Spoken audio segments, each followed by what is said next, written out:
মিকাইল বলছে যেদিন থেকে শয়তানকে বিতাড়িত করা হয়েছে ওই দিন থেকে আমার চোখের পানি থামে না। আপনারটা থামে না কেন? বলে যেদিন থেকে জান্নাত জাহান্নাম দেখে আসছি ওই দিন থেকে উম্মতের জন্য চোখের পানি থামে না। উনি আমাদের জন্য সহজ করছেন, সহজ সহজ করছেন।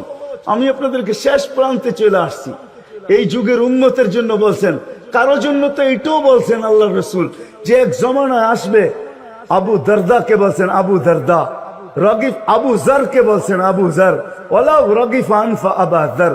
ও আবু জার, তোর নাক যদি মাটিতে মলতেও থাকস, শুধু কালেমা যে পড়বে, সত্য দিলে যে কলেমা পড়বে আমার, তাকেও জান্নাতে আমি পৌঁছাবো।